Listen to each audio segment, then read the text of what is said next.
4 or 5 days, he went through a whole type of series. It was on the July 23rd. And might I add, the July 23rd was the day that Vanessa Williams resigned, the first black Miss America, that they actually ritualistically had her to win, knowing that the Guccione penthouse was already there.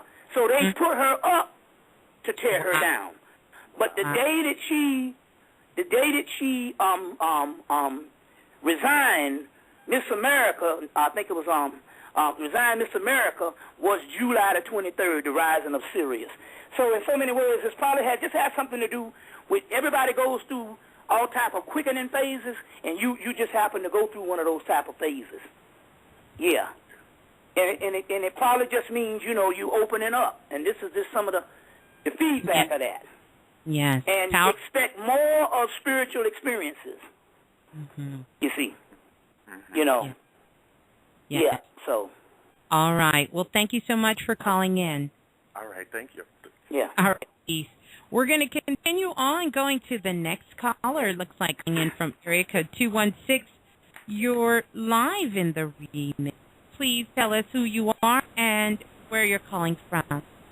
Hi, this is Carla from Cleveland. How are you, Miss Blue? I'm doing well, Carla. Thank you. How are you? I'm fine. How are you, Mr. Bobby Hemmitt? How you doing? All right? I'm still alive. Well, I hear you.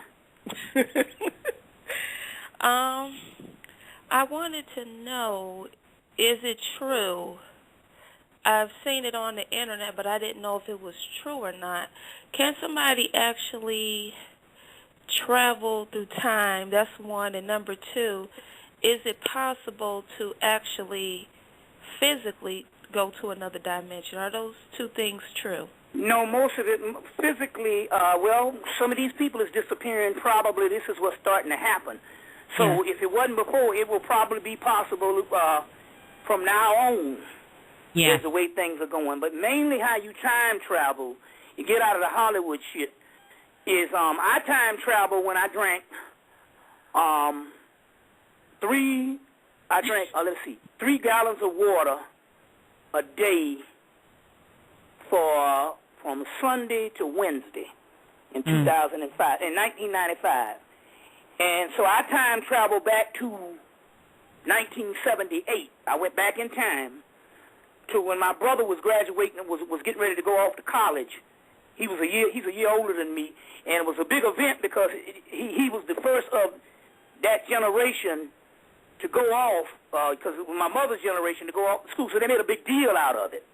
You see, with me, when I went off to school, they gave me a fucking fan and some fucking Fruit of the Looms, and I didn't see them motherfuckers for 4 years. You see, that was it. They gave me a can of Raid for the dormitory, some damn Fruit of the Looms, and a fan because it was hot. It was August, and that was all she wrote. You see what I'm saying and all. But my brother, they made a big deal out of it because he was the first to go. So I had a whole lot of cousins to come home that came down for the event. We all drove up to South Carolina State College and stuff, you see. So it was a big event because he was the first to actually go. So it's such a big event until when I traveled back, I just knew I was, this is how I knew I was in time, because it's one thing to remember something. It's another thing to smell your house. Yes. You know, and when I grew up, my house had a unique smell. It was not a stink smell or nothing like that, but maybe the wood paneling we had or whatever gave off this particular smell. So I was smelling smells and I was hearing distinct voices. I was there. So I know you can do it within your body. Oh, yes. You see what I'm saying? I know you can do it within your body. Now, as far as that happening, as far as people disappearing, we just was announcing that at the first of the show. This might be a possibility that we might have to get used to people ascending. So that's what's going to happen. You know, yeah. Oh, okay. Yeah, all but right. you can I'm not going to hold you. Yeah, you can do it. You can do it through some meditations. Like I said, I did it through water. I did it through water. But also, you can do it through sex. Yes. And as a matter of fact, a lot of people go through that in sex. You think you stroking for damn 2 or 3 hours and only been like 15 minutes. Nobody ever seen that shit happen before? Oh, you think you rolling. And you look up at the damn clock, and you like, nigga, you ain't doing shit. It only been 10 minutes. You think you've been in there for hours. That's because that's another dimension. So we do know that sex can do that type of thing. You can do that, and so it could be hours and stuff, you know. Yeah, on that particular aspect, yeah. Yeah. You know. So yes, it is possible. It is possible. Thank you for calling in. Thank you. Bye-bye. Right, and like I was saying, there's certain stuff a woman emits called collars, and when you get that flow, them juices is flowing.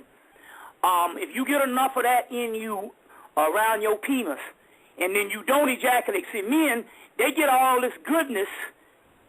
But then what happened was that they never experienced the spiritual side because they ejaculated it out. So if you get that essence and you don't come, I have done it and was been in my own motherfucking house and didn't know where the hell I was. I didn't know where I was. You see what I'm saying and stuff. But then again, that's when you ejaculate, she takes the essence. Right. You see what I'm saying? You see, so so that's all other kind of ways to do stuff too. Yeah. So. All right, we're going to continue. We're going to go to the next caller. Calling in, it looks like from area code 321. You're live in the remix. Please tell us who you are and where you're calling from. Yes, greetings. May I be heard? Yes, you can. Yes, this is Brother James calling from Orlando, Florida. Okay, greetings to you. Greetings, Brother Bobby. Greetings, Ms. Yes. All right. Brother Bobby, I got a question for you about breatharianism. How do you feel about that? Is it possible? Because it's possible. It's possible. They got women. They got children. They had a woman in India.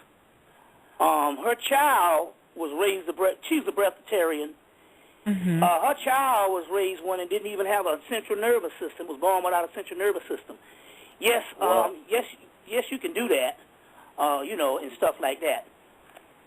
You see, yes, you can do that.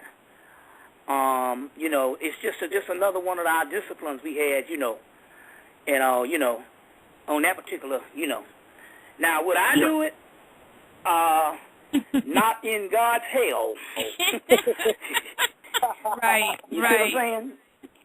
And give up this rum, or this scotch, or that fucking ice cream cake. Right. That birthday cake ice cream? Hell no. You go right ahead and be miserable. This earth is too fucked up to deny yourself. Yes. So that's just me. Now, if you want to do that and all, you know what I'm saying, you ain't going to get there no more spiritually than I am. You're just going to be hungry as a motherfucker. But they do have people that do that, and maybe that might be something good if you find yourself out there, you see what I'm saying, you find yourself out there with nothing to eat and stuff like that. You see, or something like that and all. But, you know, I don't even put myself in them kind of situations. You see what I'm saying? You see, so I'm not going outside of civilization. You see what I'm saying? You know, like I said, you can sell my ticket to Africa. You can sell my shit.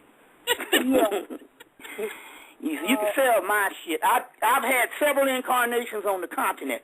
I don't think I want to revisit that motherfucker. You see what I'm saying? Now, you know, if everything calls for it, that'll be a good trip. But nevertheless, you see, I'm a modern person. You know, so, but I've heard of it. So, now, I got a brother that's close to it. He eats a little bit of shit, but we don't know what. But he's close to it. And he close to it and stuff like that. But I decided not to be miserable. I was a vegetarian for a minute, and you know, the most fucked up thing I did, I was walking downtown New York City, summer of 1994, on a fucking fast. How fucking ridiculous. New York City with all that goddamn good-ass food on a damn fast. But I had to go through it, you know, I had to do the vegetarian thing and all that kind of stuff here, you know. And I don't eat beef and I don't eat pork and, you know, and all of that type of thing, you see. But you know, so, but you go right ahead then, you know, if you want to do it. This fucked up air they got here, Shit, nigga, you might have toxins that'll blow you up like a goddamn blimp. Shit. Yeah, man. I was just wondering about that. I got another question about like lately there's been a lot of you know, on the mainstream news they have like a lot of UFOs sightings, like big like yeah, most of like I said, most of that stuff is anything physical physical UFOs don't exist. That's government. Yeah. That's government. Now there's spirits out here. There's spirits out here. That's the UFOs and stuff, and you can see those. You see, but they've always had a combination of both the shit from the government and the spiritual ones that the government had to build the physical ones. Because if you saw the spiritual ones, you know, you would believe in them. You see what I'm saying? And so they had to camouflage it out. But yeah, but as far as what most of that they seeing and stuff, that's still government and stuff. Because ET ain't calling home right now. You know, like I said. You know, a nigga come up and say, I'm from another planet, and I come to save you. I say, look, you're going to have to take this ass whipping right now, because we've been down here too fucking long for you to be an absentee like that. So, right, you know, right. So there's a whole thing on that UFO phenomenon, and a lot of the stuff they talk about is our own genetics. Yes. Is what this thing is about and stuff, and what we develop into. Yeah. So it's all good. Mm-hmm. So that's a distraction too. When you see all this mass UFO sighting and stuff like that, most of that's the government. They built round airplanes from 1947 and stuff like that, and that's what they've been flying out there fooling the people for years and stuff and all. But you know, so that's the way that goes. All right. Well, thank you for calling in. Thank you. Thanks for all the info and all the laughs, brother. All right. All right. We're going to go to the next caller calling in. It looks like from area code 404. You're live in the email, please. Tell us who you are and where you're calling from. Hello, Hotep, Hotep, Brother Bobby. I just had a quick question. Mm-hmm. Bobby, what do you think happens when you ascend during pregnancy, and do you think that your unborn child experienced the ascension as well? You did that? Did you hear me? No, yeah. I was asking, what do you think happens to does your unborn child experience the ascension while it's happening?